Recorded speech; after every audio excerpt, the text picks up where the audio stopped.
Yeah, I'm a open book, so I do not like, giving people impressions and things like that. I just don't like Oh it. yeah, it's the same thing with me. I think you can help more people being transparent, being more straightforward, being more real. Because I always like, and again we'll get into that a little later. But like I said, success is really more of a journey than it is a destination. That's why I say that, because it's up and Right. down. It's up and down. Yeah, man. So 3, 2, 1. All right. Welcome to the show, man. Thanks for being on. I appreciate it. Thanks for having me. I really appreciate you for even welcoming me on your platform. It means a lot. Hmm.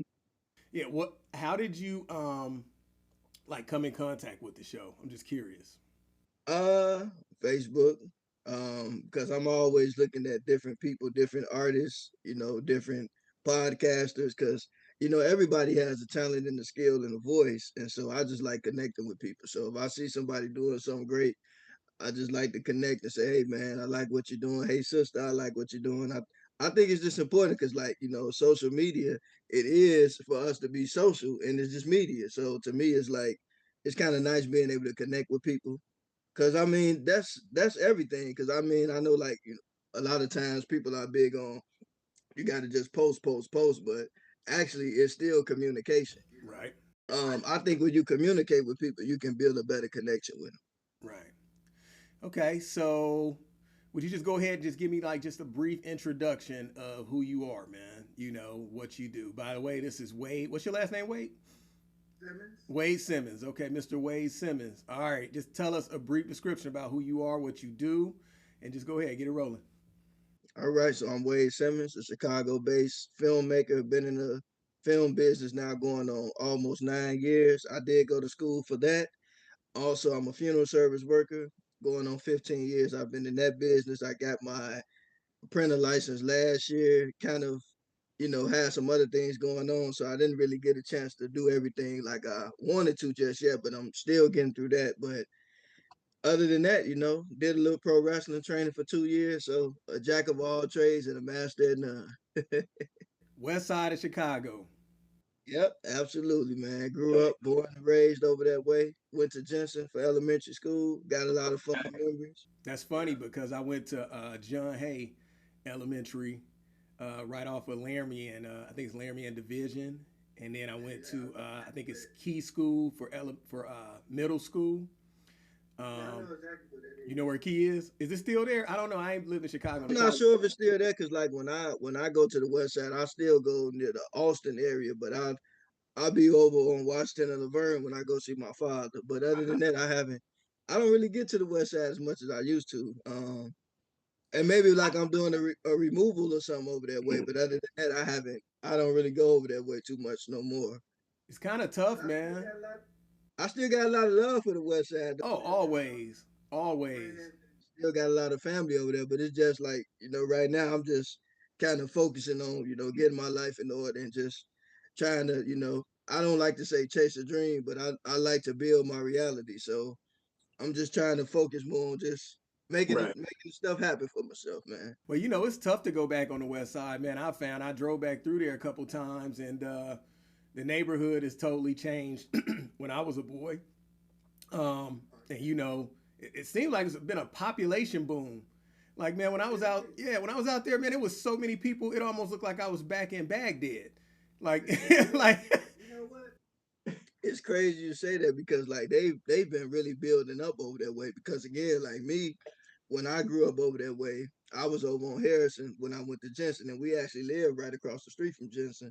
And then the other address I had was over on Drake Street, a little Hmm. further north. But I got a lot of love for the West Side. My grandfather lived over there. My Uncle Bob.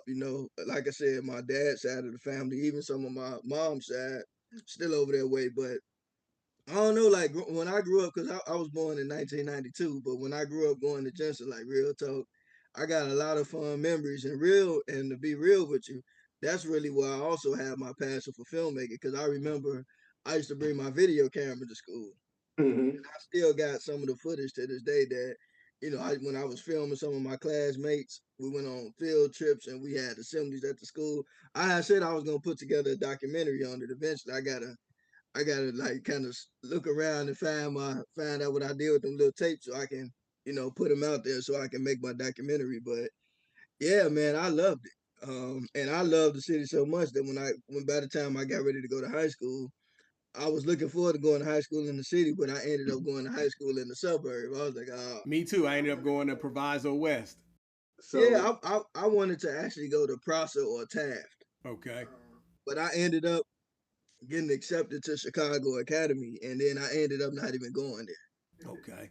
See, I knew I liked you, man. We got similar backgrounds. Okay. So I just have you like, so you ran into the show online. What kind of attracted you to want to be on the show? I liked your energy. I like seeing another, black fellow artist, podcaster. I like to see people just, winning, and I like to see people shining and grinding, and I love connecting with people. And to me, I think that that's really like I'm really big on that because even with working in the funeral business, right? A lot of times in that business, it's a sad occasion, but you do meet people and you get to meet people, connect with them and hear their stories. And a lot of times, you just have conversations with people I know it's crazy that you just brought that up because like a couple of weeks ago, one of the fellow employees at the funeral home, she turned 90 back in February.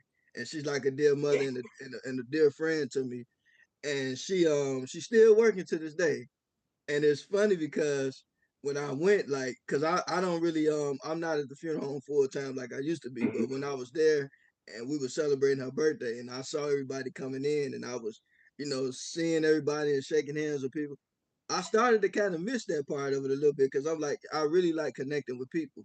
And so to your question about the show, like I like connecting with people because everybody have a story, and I think it's just nice to be able to let people know that they exist. You know what I'm Right. saying? Not necessarily just about me, but just saying, hey man, I like what you're doing. Mm-hmm. Connect, and any way that I can help you and we can help one another, that's a blessing. That's what's up, man. It's not a lot of that goes on with us. You know what I'm saying? So yeah, I really thank you. It's all good because like that's the thing, right? Because like again, we're in the social media age. Everybody's posting and things, but to me, it's really about building relationships with people.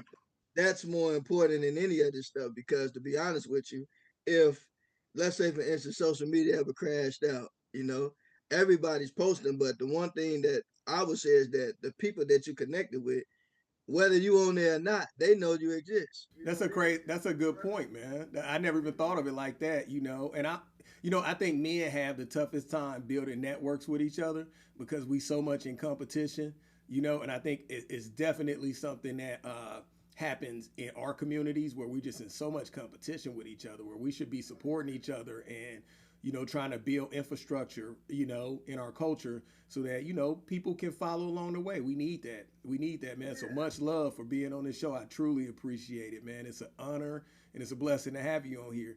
And, I did want to ask you about your family, man. You got family, married, got kids. What's going on with that? So yeah, so I'm married. My wife Tiffany Simmons, I shout out to her. She What's up, so it's Tiffany? yeah, so she is crazy because like I'm from Chicago, she's from Missouri, so we kind of both come back and forth. Sometimes she's down there, I'm up here. Sometimes we down there together, sometimes we up here together. But we just trying to get set our life up the way we want it. We got so much in common. My wife lives out of town too, man. We go back and forth from Cincinnati, so yeah, that's crazy, man. That's what's up. All right, how long y'all been? Yeah, I love it too, man. I get to go to different places. So yeah, how long y'all been married? We got married. Well, it's gonna be 2 years this year. Same as me. Wait, man, something's going on here, man. That's crazy. Uh, okay, so I got to go back to this funeral home thing, okay? Because that's also something that I ventured into. I also work partially for a funeral home service as well, and work, with a few bodies and help support, the background of, that industry, that organization. And it was crazy, man. Just, seeing some of the things that you never really think about. You had any strange encounters in there, man? Um, Honestly, no. I mean, because I've been doing this since high school, and so like it was always something I wanted to do. But I think the most, well, I've seen some strange stuff, but it's more. It was more on the side of the living than anything. Okay. I mean, I remember like one time I never forget. There was this young lady. It was a I put it like this because I don't know what happened, but the lady she came to like it was like right before New Year's, and this was maybe, let me see, wow, this probably had to be like, cause what, man, I'm trying to calculate them. This was maybe like 7 years ago, but I Mm-hmm. remember this. It was a Latino woman. She came to the visitation in her nightgown, Okay. and she went in there, and the family came running out. They can this, could y'all get her out of here? Get out, cause she was trying to touch the man's private. What? And like, yeah, it was. And the family like, get her out of here. So like, as far as that, yeah, but then too, Past boyfriend, ex boyfriend, maybe? I don't, yeah, it could have been or something, but yeah, but it's like other than that, now it ain't really been that wild and stuff, but you do see some unusual stuff at times.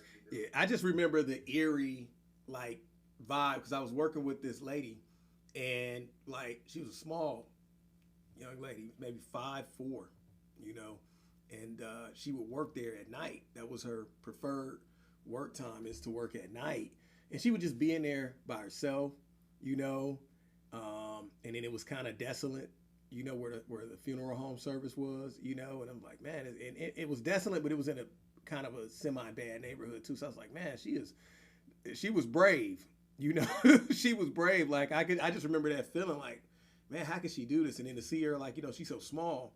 Sometimes, in order to do some of the procedures, she would have to actually climb over the body and maybe, you know, try to, you know, and I'm not saying like foot over the side, but I'm saying like she had to position herself very high to do some of the work that she was doing. I always thought, like, man, that's super brave. And I don't know if I could do it for as long as she did it, man. I mean, she's been doing it forever. So, you know, that's what's up, man.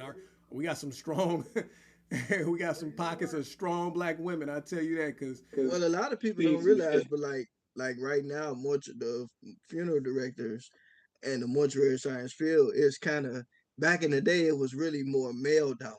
Mm-hmm. But now it's a lot of females have entered the field, and like I say, these, shout out to the sisters because they doing their thing, you know what I'm saying? But a lot of times I think that it's, in some cases, not all, but some cases, that a lot of, well, some of the funeral directors that I know, right, they have multiple jobs. I Okay. know two that are lawyers. I know one that's a pilot. you Wow. know some are school teachers. Some have various different jobs, and so I look at it like sometimes that's, and I'm not saying in her case, but a lot of times Mhm. some of them do work at night or on the weekends because that's kind of when they're free. okay. You do have some that do a full, because the funeral home that I worked at, a lot of the funeral directors there were full time, but we had some that are part time too. Now, so let me jump ship real quick, but not too far. But so you are on you in Chicago. We all know Chicago has, you know, very high crime rate, um, a lot of deaths, a lot of things like that. I'm sure that being a funeral home direct well, assistant, or what's your exact specific title? So right now I'm a funeral service intern. Intern. And if I'm an intern, but once I finish my internship in Illinois, then I'll Mm-hmm. be fully licensed. But I will be fully licensed in another state probably in the next few weeks. So, because every state is different. Like there's Okay. some states that, like Illinois, it doesn't matter if you've been doing it 10, 20 years. It's not official until you get that piece of paper. Once you get Mm. that piece of paper, you gotta, you got, well, before you can do all that, you gotta pass your board exams. Once you Okay. do that, you do an internship for a year, and then you fully licensed. See me, I've been kind of back and forth, and then I do stuff in film, so my life is kind of all over the place. So I've been taking my time. I know a lot of people don't understand that, but the way this world is right now, hey, you got to have more than one thing going on. Sometimes you can't slow No. down like that. But we'll get into that later. I totally agree. But some states, like once you pass your arts board or your science board or whatever, some states, once you once you already pass your boards, you can immediately apply for a license right away. Okay. Pass their law. So every state is different. So I'll be fully licensed in another state before I'm fully licensed here. Got you. But yeah, So, but here I'm just an intern for now. So as an intern, I'm sure you work with countless bodies. What? Who's your number one customer? Uh, I don't really like to say number one customers, but I would say that when I worked, because I used to work for one of the a bigger black funeral home in Chicago full time, and we had a lot of young people. Okay. Would you say it's more male, more black, more white, more what? Oh, black man, Black black male. male. Okay. And I asked that just for a serious reason. Yeah, my apologies about customer. It's the only word that came to my simple brain at that time. But uh, yeah. So being that it's so many, I'm sure you see majority of black men, black young men. Is it all gunshots? Is it what do you see a mix of? What's primary? What's the primary? What's the primary? A lot of it was gunshot, and mm, to be honest with you, that used to really break my heart because it's like, you know, I understand we don't live in a perfect world. I mhm, understand that our community has some issues. And sometimes I don't blame anybody because a lot of times, everybody's upbringing is different. And even when your upbringing is different, everybody's situation is different. Everybody deals with life differently. right. So it's like the things that go on in our community, it's like that's something that would take a lot of work for people to come together and solve. That ain't something that I think we can do overnight because, but to your point, yes, it was a lot of more, young black male due to violence and stuff. And that really break my heart, man, because it's like, man, people lost their lives over crazy stuff. Like it's I don't know, man, it's just sad. So if you could tell young black men right now from your empirical position of working at the final stages of this truly is an epidemic, how many black men that we lose every year to gun violence and violence period, if you could tell them something that maybe they could absorb, maybe they could change their thought processes on this violence that we see in our community, what would it be? Um, I would be that I really think it starts with trying to get an understanding with one another.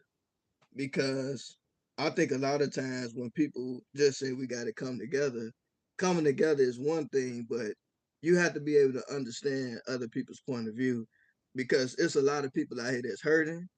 There's a lot of people out here that, they've been put in certain situations to where it influenced people to make certain decisions. And like I said, that's a whole nother subject, but it's like, I think it's all about getting an understanding, because I remember one time I'll never forget it. I got a friend that I grew up with in church named Jeremy, and he was talking to some of the young guys in the streets one day, and we were together, and he asked the young man, he said, "What you like about being in the streets?" And the young man said, he I mean, I'm not gonna go into great detail what he said, but what he said was kind of disturbing, and he was being real, and and like I said, he didn't really know me, so like I didn't really, we talked a little bit, but his energy was like, we know what, bro, I don't really know you like that, so I let my friend handle it. But that's what I'm saying, like, when you meet people and you see certain things, you got to get an understanding with people because a lot of times people will tell these young guys, you ain't got to live like this, you ain't got to, but it's more than just saying that to them because you got to look at people's circumstances. Sometimes that's all some people know, and that's not to look down on anybody, but it's just that it would be a blessing if our communities could come together in love and try to get a better understanding on how we can help one another. Because I hear about back in the day, and I'm just being real, like, let's be real, and black folks in America, we already know that our ancestors and families, at a certain time period, they were not being treated right. And I know that sometimes people, they don't like us talking about that, but we have to acknowledge that it happened because we're still being affected by those things today. And Can do. but I do believe back in those times, I do believe a lot of the black people stuck together. you know. Mm. And I'm not speaking against any other race because I love all my brothers and sisters, Irish, white, Latino, or whatever. I love everybody. But I'm just saying that specifically in the black community, if we would come together and have an understanding and be able to be a blessing and help one another, we could make somewhat of a difference, you know. You Yeah. can't change everybody, but again, it all starts with getting an understanding because if people are trying to come together and they're not understanding or they're not hearing each other out, nothing will ever get resolved. Matter of fact, it may be an even bigger problem. Yeah, I think that's all the difference, man. Just coming together. You know, I think it's all the difference. How many moms have to suffer, you know, watching their young sons sitting in a casket? You know, how many funeral home attendants have to view this morbid reality, you know, of this epidemic that we have in our communities, man. You know, so yeah, that's great, man. I just wanted to reflect on that for a second. But let's get into the a bigger well, not a bigger topic, but let's move over into this.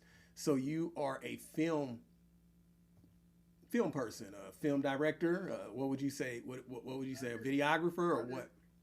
I just call myself a filmmaker, you know. Filmmaker. I ain't gonna say I'm the greatest one, but I do like, you know, filmmaking and storytelling. I've been, you know, interested in doing that since early childhood. I was always a writer because my father, who also lives on the west side of Chicago, he can draw. Him and my uncle Boot, they are very talented artists and can draw. And so my dad, when I was younger, I used to have my dad. I would tell my dad what to draw, and he would draw the characters for me. And me, I was always good at writing, and I love filming and storytelling, but just drawing just wasn't my thing. You know, it's just, you know, I tried it out a few times and it didn't look so well, but I do love writing and being creative. So what ended up happening was I went to school to be a funeral director. Well, let's backtrack. So I went when I was in high school. I was in art club and all those things. But what happened was my senior year, I started working in the funeral home. So with that being said, I graduated senior year, went to college, and I pursued mortuary science first. So while I was in school to be a mortician, I finished the program, but we had these exit exams, which I call the exit career exam. But so after we finished the program, we had to pass the exit exam that supposedly prepare you for the boards. And so I was having a little trouble passing it at first. I ain't ashamed to say that I know a lot of people is, but it's the truth. I had a struggle trying to pass it. And so I'm like, well, I done went to school. If I don't pass this exam, I ain't getting my degree. So I better just get ready to do something else. So I'm like, what else I'm gonna do? So I went. So my family is in the plumbing business. My uncle, he's a plumber out in Vegas, and he's doing really well. And my grandfather was a master plumber. He taught both of my uncles the trade. And so I'm like, well, maybe I embrace my family trade and just do that. So I went to Vegas, work with my uncle.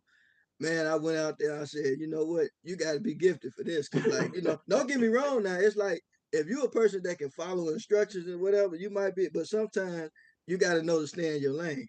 But and Right. we went to this one customer house, and the lady was talking to my uncle, and she was saying that one of his workers did something, and so he went over there to fix it, and the lady was chewing him out. But while she was chewing him out, me and her just started bonding and connecting. She's like, "You from Chicago? Oh, you a very nice young man, and this and that." And I'm like, you know what? So I already knew then that if I got the gift of gab and to comfort people, I better stay in my lane.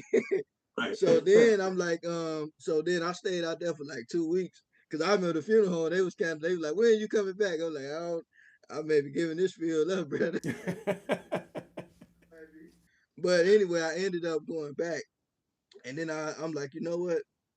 If I'm gonna do something, it should be something I like. And then this is crazy, but it was a young man I went to school with. You should check him out. His name is Ali Cat the rapper from Chicago Heights.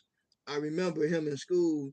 This was I think he was like a senior at the time, but him and I remember Larry McNeil, really cool young man, man. Larry was Mm. my boy. Um, they were rapping, and I remember in the lunchroom, and then like I remember like looking at YouTube, and I saw Ali Cat rapping over there, and I said, well, that's crazy. Like, it's amazing that this young man, he wanted to be a rapper and he was still doing his thing at the time. And I said, you know what? I love being an artist. Why don't I just, you know, stick with that? Because that's what I enjoy. So I prayed and I remember telling God, like, you know what? If I'm gonna go back to school, I'm gonna just do, you know, even though you don't got to go to school for film, I chose film school, and this is the crazy part. Right when I went to film school, I was still going out trying to take the funeral director part of the test. And right when I went to film school, I passed the funeral director part of the test. All right. And then after I graduated film school, I went back and I passed the embalming side of the test. Wow. But so it's like it's crazy how that worked out. But when I got in film school right away, I started producing short films like crazy. I mean, they weren't the greatest, but it's like I got access to equipment. Hmm. Hey, I mean, while I'm here, I might as well in the school. At one point, they were trying to slow me down. Like I'm like, hold on, nah. I'm in the funeral business, baby. Time don't wait on nobody. So while I'm here, I'm gonna make everything I can while I'm here. So I ended up creating my own web series, which this the crazy part. I was not intending on acting because I'm not. I don't consider myself an actor. I don't really care for it. But what happened was one of the main actors that was supposed to do the part, he had something come up and he couldn't do it. So Okay. I had to pay everybody for being there. So I'm like, I ain't gonna waste my money. So like I said, as long as it's a part that I can do and it's a man. Put it like that. It's a male role that I can play. Let me put that out there, y'all. But long as I can play that role, I'm cool. So I stepped in, I did the part. Okay. I've been doing it ever since, man, but I love it and I have a lot of fun. Like I said, I don't profess my work to be the greatest, but I love creating, man. And to me it's just a blessing to be able to do it. And like I don't and this is my thing. Like I'm not speaking negative about anybody else, but to me, Hmm. I particularly like to have fun with what I do. What I do is not about me trying to get accolades from other people. It's about me enjoying what I do because again, I always say this when I leave this world, I don't know when, but Right. that's my life and people still gonna be living there. So I Mhm. love everybody, but I just think that a lot of times me as an artist, I never want to feel like that I'm doing anything for accolade. I'm doing it because I love it. I I'm doing got it you. because I enjoy what I do. I got you. So let me walk me through typical things, man. Like how did you start up with that concept? I was watching it. I thought it was a great short film, man. Walk me through it. It starts with this young lady. It starts with the young lady sitting on the bench. Oh yeah, so how that happened was I called the official theme of it Love Always Wins, but how Love Always Wins came about, it actually came about when I was in mortuary college. I was kind of struggling through the program and we needed extra credit. And so the teacher, he was cool, man. He's a very cool funeral director that I know. But he gave us a chance to do something creative to get extra credit. And so I actually wrote a script and the script that I wrote was about a young man who went to mortuary college and he was trying to pursue this girl who had no concept of time, you know. Okay. So he got a concept of time because again, he's in the funeral business. He knows time doesn't wait forever. So this young man knows what he want to do in life or whatever, and all that to that point. And so I wrote the script, and then so what ended up happening when I went to film school, I had a teacher named Bradley LaRocco. I was telling him like I got this idea that I would like to pitch to like HBO or whatever. He said, "Wait, man, you a young black man from Chicago. You got a very interesting background. Tell your own story, man." So then from that, the web series that I was telling you about, that's how that came about. But over time, it ended up kind of just becoming like more visual poem style. Yeah, But that happened over time. that's what I got from that, man. It was almost a poetical kind of film, you Yeah, know. that, It, that it happened over time. it's And I just think I you, kind of it's just you and this, nice lady just walking through the park. And what are you all talking about? I got it playing. I'm kind of looking through it, but I can't hear it right now. I play it as we do the podcast. So, what are you walk us through what's going on in so this film? basically so basically, the web series follows Wade and a character by the name of Zori. She's played by Deja Booker. Shout out to Deja. I really appreciate you. We've been working together for years, but basically it's called Love Always Wins because when you think about love, right? It's kind of love is a powerful thing because Hmm. it's because I ain't gonna lie, it's almost kind of beyond our comprehension because like when you really love someone, it's not to control them, it's not to force them. Love is just one of those things that's really pure. Um, I think all the other stuff comes from other things, but so basically with Love Always Wins, it's like a web series that follows Wade and Zori's relationship. It's kind of up and down. Like if you watch the earlier episodes, Hmm. Zori was like she was like the girl, like she wanted Wade, but she didn't want him. Kind of playing games with him at first, but then over time they actually ended up hooking up. And then later on down the road, it basically kind of became like them, like showing their love through poetry to Hey, one wait, can you Okay. hear me? So another. was And like that? I said, I'm that sorry. wasn't originally how it started, but Okay. that's just what it became. So was that not looking for a relationship? Was that the one that you were talking about? Yeah, that was early Okay, on. okay, yeah, that was an interesting one right there, man. Just to see, like, because that's a typical Hello? situation in relationships. Yeah, what Especially time were you I thinking think in about? most relationships, especially where counterparts are there. Male, female. I don't know, male, male, women, wherever there's attraction at. If there's a friendship, I feel like no, I don't feel like it's a lot of platonic friendships out there that exist. I think it's a balance of like either a man really likes a woman or a woman really likes a man, and they just can't make it to that point. And then to see like that, kind of jealous spark that you had right there, where when she overlooked you and went What do you out, mean but we're she almost? still wanted to Answer my keep the calls, you're not friendship, responding to my right? texts. That's so typical. That's really typical of women. I'm calling them out. I'm not gonna That keep begging for not your looking for a forgiveness. relationship, I hunt. know what That I was did was actually one of wrong, my favorite but episodes it's that we okay. were Uh-huh. There's to no this blame. day. I think the very first episode called "Repeat." I didn't put that out. No, I'm it's starting to fine. like that one too, but the not looking for a relationship, hunt. That was my favorite episode because I remember that day. It was actually another actress. She was supposed to play my sister in the film, but she ended up not showing up. So my neighbors had their cousin over, and their cousin, she had like, I think it was like a car full of girls over. I was like, hey, what do y'all want me to do? I'll pay you. Look, I just need some. And so, and to this day, I still don't know where that young lady was because I would like to bring her back, to work with her, but I can't find her. But if she's out there, y'all can join us again. Yeah, she did a We good need job. She you. did a good job, man. So what's peace about? What is that about? So peace is more about Wade actually about to propose to Zori, but also it's about how like when you're in a relationship with somebody, love also should come with peace. And I know Right. a lot of times we don't like to think about that because some people, they like to express their love through, bickering and things of that nature. But I always say love is pure. I think as a human being, we add all the drama to it, but I think love is when you love somebody, you're not trying to stress them out. You're not trying to cause them to have a stroke. You know what I'm talking Yeah. about. Oh yeah, yeah. I totally believe that, man. But peace was kind of all. It was like euphoric. Like it was these moments of like, just like these still shots of like the young lady sitting on the staircase and you just standing there looking out into, whatever. Yeah, it's just kind of yeah. It was kind of like I couldn't quite put my hand on it. But as I watched it, it just felt really like it was like pleasant to see. So I think the Yeah, film. and I like, and see, that's the thing about me as a filmmaker, right? Like, I don't try to pattern myself after anybody. I try to make the type of things that I like think about, and because here's the thing, we live in this new age now where a lot of times, again, I was just looking at a clip on Instagram where the man was just talking about how like the traditional movies and things of that nature are kind of starting to play out. But now, what I love about being a content creator now is that you can create the type of things that are really you.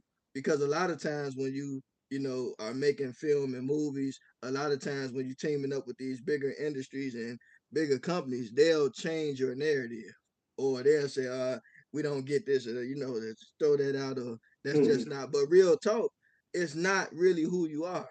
But so like now that it's in our hands, we can make the type of stuff that we enjoy, and everybody's not going to get it. Everybody's not going to understand it, but your art isn't for everybody. It's for the people that get it, and it's an expression of you. And so, my approach to being a filmmaker is more of being an artist, being an organic artist, as opposed to trying to push agendas. You know what I'm saying? Or trying Right. to get people to like, no, I'm not trying to make any statement. I'm just expressing who I am. Okay.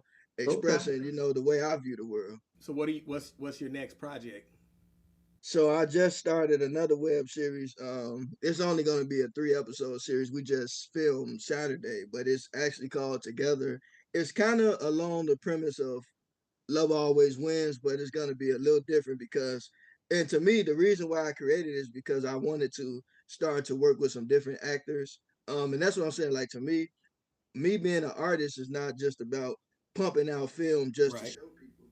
I love filmmaking because come together with people, bring people together and have a good time. And I never hear people talk about that, but like, cause like you hear some actors like, oh my God, I was on the set and it was Okay. just terrible. You know what I'm saying? Yeah. It was just I don't want that. Like I bring people together to have fun, to just give them opportunity to, to act and to connect with people, because that's what it's about for me. It's not really about any of the other stuff. Okay. We look forward to that project, man. So what type of film equipment do you shoot with? So basically what I do a lot of times, I hire some of my fellow classmates to shoot with whatever cameras they feel that they like to use. Because one thing about me, I'm versatile. I'm not stuck.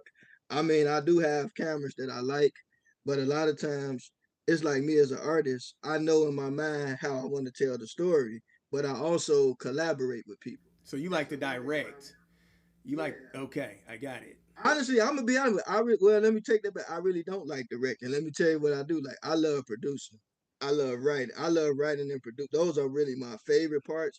Directing, not so much, but I do it because when I was in school and I used to try to get different people to be a part of it, and I would pay them, but sometimes everybody couldn't be there. So it's like, well, if nobody's gonna do it, then because I know sometimes some people like I don't like filmmakers who write, act, and do that in their own work, but a lot of times it's not that people always wanted to do that. Sometimes it just be that you in the situation where you have to do it. Okay. Because if you don't step in and do it, ain't nobody gonna do it for you. So that's one of the reasons why I also direct. But no, directing is not one of my favorite things. I love just bringing people together to work and to be able to just sit down and get a piece of paper or get on my laptop and just write. Okay. It's I don't know, I just love it, man. And it's just awesome because you can like really create, you can create characters, you can create stories, you can express, you kind of what you think about things and just be creative with it. So So who that's really inspired my you? favorite part of it. Who would be like your top inspirations? George Lucas and Spike Lee. I gotta say George Lucas, Spike Lee, and I gotta throw my boy Ice Cube in there. And I'm gonna tell you why I say those three people. Okay. Because Spike Lee as a filmmaker, I liked how when he started out, he was in his own films. And a lot of times, if you go back and look at the interviews, Spike Lee talked about how he acted because he didn't have enough money at the time to pay all the actors. So he had to step in to do the part. And I can relate to that. Hmm. I really relate to that. And then George Lucas, one of my favorite, I'm a very big Star Wars fan, but what I like about George Lucas, yes, he had a chance to work in Hollywood, but what I like about George Lucas, he didn't let Hollywood change his vision and ideas. If you go back and look at some of his documentaries and stuff, he talked about how he wanted to make Star Wars a certain way. The studio like it's too long. You got to cut this. It doesn't make sense. But to me, he trusted his vision. And then George Lucas also said, you know, when he was making movies, he wants to make the type of movies that he wanted to make. So George Lucas wasn't necessarily just trying to make blockbusters. He was just trying to be an artist. And Okay. I can respect that about him because he gave us Star Wars, American Graffiti. He did like some really cool movies, and I think that I can respect somebody who doesn't try to conform to what people think they should be, but they try to trust their own creativity, and I So really respect that about him. So what do you like about Ice Cube then? So Ice Cube. So what I really like about Ice Cube, not only does he rap, but as a filmmaker, I respect Ice Cube because when I look at like Friday and some of the movies that he's produced, I like what he said because he was talking about how like when he worked on, I think it was it Boys in the Hood? Oh well, maybe was he a filmmaker back then? I thought that was No, he acted in. oh acting. Yeah, yeah. Boys in the Hood. Yeah. Mm-hmm. Yeah, John Cena. That was Johnson. And Yeah. I remember him saying that like I had a brain freeze there, but I remember him saying that when he did after he did Boys in the Hood, he was like I think he said he was talking to John Singleton, and he was like, you think they're gonna give you more parts, or he was like, when you gonna start writing and stuff like that. So Ice Cube from that, he just started producing his own stuff because he didn't wait on them to give him opportunity. He created his own, okay. and see in this time period we in now, that's not it's like it's so common to hear people doing their own thing now because we kind of have to. But back at that time, somebody on his level, like saying that and just venturing out and trusting. his own idea and vision and making it happen and giving us Friday and bringing together a wonderful cast. Because to me, I don't care if nobody say Friday. I love the second one, man. The second one was my favorite one with Uncle Elroy. He like, sure, when I got my check, I was gone. But but seeing him in Witherspoon and Ice Cube and even Mike Epps, man, like Mike, shout out to Mike Epps because he's also one of my favorite comedians. That's my top, one of my top favorite. Him. But you know what's crazy? What? I'm gonna tell you the truth. A lot of times when you're a child, you say this person is your favorite and that, but when you grow up and you really understand people's struggle and where they came from, Mhm. you appreciate them even more. And that's why I say, like, Mike Epps is somebody that I definitely have really learned to appreciate because like I said, that guy's funny, man. He's consistently funny. Like the skits. Everything is a punchline. The build up is great. He's one of my favorite ones. Now I do like and this isn't popular, but Corey Holcomb. He makes me laugh every time he's talking. Everything is about women. You know what I'm saying? But it's just the stuff that he come up with. He calls some lady Asian RoboCop. Oh my God, man! I had to send it to you. It's funny, but yeah, I like the raunchy comedy too, man. So yeah, I love it.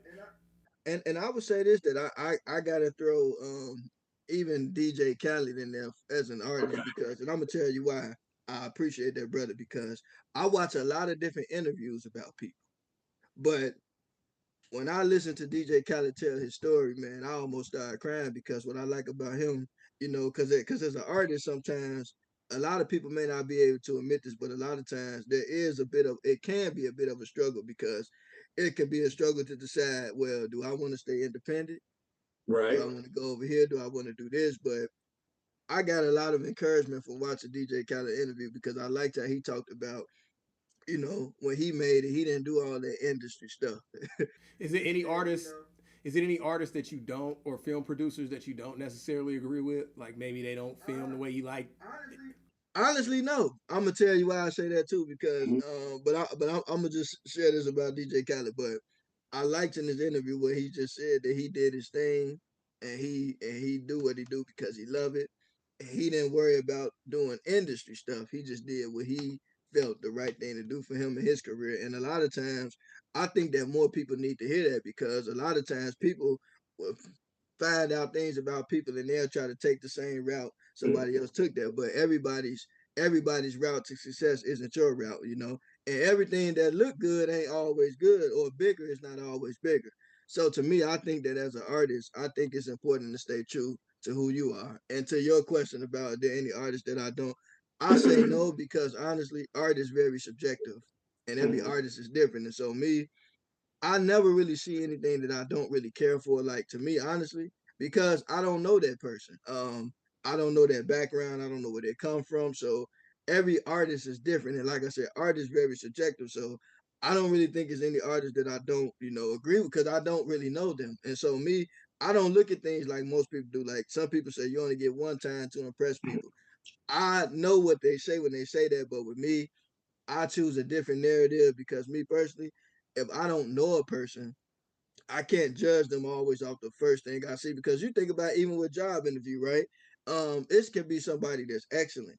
And let's say for instance, I'm a CEO of a company or whoever, and I sit down and I meet with somebody and they can come in and they can be looking mean or they can have a bad attitude that day, but it don't mean they're a bad person. They just having a rough day, you know? Good point. Good point. And then being an artist is that a lot of times as artists have many different things that they do. So a lot of times, I would have to go back and see more of that person's work to make any decision because just looking at one thing doesn't tell me everything. You know Okay, what I'm saying? excellent. So let's transition into this wrestling deal. How did this come about, man? You're a jack of all trades, man. And the master at none, but how wrestling came about, I actually wanted to make a documentary on professional wrestling, and I didn't know that it was really big in Chicago like it was. Like I didn't know that, but I ended up connecting with a guy by the name of Steve Boss, who was ended up being my wrestling trainer. And when I talked to Boss, I was telling him like, I would like to come in and possibly make a documentary. He said, well, man, come to the show or whatever. So they had their shows on Friday. And a lot of times when I'm at the funeral home, like, Friday, Saturday, you can forget if you in the funeral business, anybody in that business know, unless you got a different schedule or you kind of, do it on the side. Friday, Saturday, you're gonna be working. So, ain't even no possibility you getting off unless you just take off. But and so the Friday that I actually got a chance to make it, what ended up happening was I told him I'm gonna stop by the school. And so when I went by the school, I got in the ring and we talked and I met some of the wrestlers. He introduced me to some of the wrestlers. Some are actually on TV still wrestling to this day. But he introduced me and then he like, well, Wade, when you gonna start training? And I'm like, I can't make a documentary, but he said, when you gonna start training? So I said, I'll be here next week. So I ended up training for it. And so when training for it, it was funny because man, we started going to the shows and working shows. And a lot of times, a lot of wrestling fans know this, but maybe people who aren't maybe don't know this. But a lot of times in wrestling, when you start out, they have you working security. So a lot of times at the shows, we know because we want, they didn't want to put us in the ring yet for whatever reason, but we worked security. But in the meantime, man, I made a whole lot of connections. Got a chance to, learn how to wrestle a little bit. Well, I wrestled in high school, but learn how to do wrestling on that level, if you want to call it that. But yeah, that's kind of how that happened, man. You got any footage of this, man? Yeah, I got footage. I'll send you some. Send me some, man. We want to see what you're working with. And this the crazy part about it. I didn't post a lot of it, and that's funny because like in this age, everybody was like, you got to post, you got. But sometimes I'm like, I want to keep some things a surprise because I'm actually working on my wrestling documentary about my journey for training. But yeah, I'll send you the footage. Yeah, man, we love to see it, man. Yeah. So who's the young lady? The is you and her? You both wearing white. She's got a dress on. Is she a? Is this one of the film people or is this a wrestler? Yeah. So that's Deja. You talking about the one with me in the green background? Yeah. So that's a film. That's a film thing. Yeah. Okay. So that's me and yeah, me and Deja actually grew up together. Our grandparents knew each other before we was even born, to be honest. But yeah, but Okay. yeah, we grew up together in church. And so I'm trying to find these wrestling photos. So it's got you getting putting in a headlock. Who is this guy? The tall guy, the big white dude. Look like the Undertaker. Oh, that's Cypress. He looked like the Undertaker, man. Because after the show, all the time he'll walk up to me after the show and be ready. Like I said, one day we're gonna have a match, man. Hey, the bigger they are, the harder they fall. Right? So is it like a huge crowd when you wrestle or? So at the shows because a lot of the shows on the indie scene, some of them varies, but like the show we did, you might get about 80 people, 70 people. That's a nice crowd, man. Yeah, and I think to be honest with you, it's been a really cool journey because a lot of times you'll see people that like doing all this big stuff, and a lot of people really don't realize that a lot of those individuals they actually had to get out and grind to make that happen. And just being able to train for that, I actually seen that because like some of the other wrestlers, they do shows like probably like every month. If you really get on the scene like really real, probably every month you'll probably be doing like 4 or 5 shows a month. So, like I said, for me, I trained as a hobby. So I was like just having fun with it, but I'm definitely going to get back into it. I got a friend of mine working on a promotion that he's getting together. So you'll probably see your boy make his debut there. Okay. Okay. Well, man. Yeah, so man, thanks for being a part of the show, man. It seems like you have a ton of wealth of knowledge. You got a lot of different avenues that you're exploring in the career stand field, in your career fields. Excuse me. Yeah, I think the sky's the limit for you, bro. Definitely, man. Oh man, but you as well, man. I celebrate what you're doing too. I think you're doing a great thing, and like I said, anybody who interviews me, I keep in contact with everybody because I think all of us got potential. And I'm gonna borrow a quote from DJ Khaled. Okay. Why did he say he the best? Because I like Always. You always got to I say that. remember he said he don't sleep on nobody because you never know who people gonna become, and to me, everybody's doing great things. If you out here building your reality, you're doing something great. So, whether you have a big audience, a small audience, it don't matter. Just have fun with what you do. And that's me. Like I said, I'm not, of course, everybody want to, well, I ain't gonna say everybody, but me, of course, I like to make some money doing what I do too. But at the same time, I don't ever want to lose my passion. I don't ever want to stop, creating from being an artist perspective. And I'm gonna continue to make the things that I enjoy making, because that's what I like doing. Well, speaking of building that network, how can people get in contact with you, Wade? So you can reach me on Instagram, Wade Jedi 99. Forgive me, I just now started using Instagram more. I was using Facebook a lot more at first. Uh huh. Now I've been kind of liking Instagram a little bit. And like I said, I even appreciate the people who made Facebook and Instagram. I thank you all for giving everybody a platform to just share their talents with the world. I think y'all need to touch up the algorithm a little bit, but Oh, okay. but other than that, I celebrate them too because they, I don't look at the negative things. I look at the good that it can do, and I think it's a beautiful thing if people use it for good, that they can connect and build and just share their talent with the world. Okay. Okay. Well, man, once again, thank you for being on the show. And, if anybody out there would like to connect with us, you can always reach me at clb.geneva@gmail.com. We're also on Facebook. Yeah, we love to have you on the show. We love to have you as a guest. You can do like what Brother Wade is doing. Tell us about all the cool ventures he's doing. Share your experiences with the world. And that's really what this show is all about. So I want everybody out there to be safe and, reach out when you can. All right, I'm Shay, and I want to talk to you. I want to talk to you all later. Have a great night. Take care. Yeah, that's it, man. That's it, bro. That's it. Thanks for doing it, man. You did a good job. that was funny. I had a brain freeze with the boys in the hood. Oh, that happened all the time, man. You ain't the only person. I have a brain freeze every second because when you're sitting here trying to like worry about equipment and your fingers and what you got to touch and which way you got to turn. Because I was thinking about boys in the hood and ministers. Yeah. All those guys, don't be all those guys coming. I feel like I'm going crazy when I'm sitting here doing these interviews, man, because it's just so much to consider. Luckily today I was able to actually put this together really quick. I woke up late. And so usually my 2 to 3 hours, I actually got this thing going in 30 minutes. So that's kind of a testament to like what you do.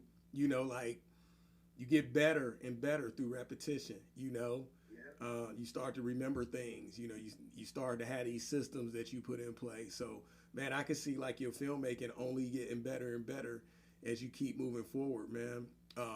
Yeah, man, I really appreciate you, and like I said, you're not a stranger to me. I really mean that. I do keep up with everybody just about that interviews me because you never know.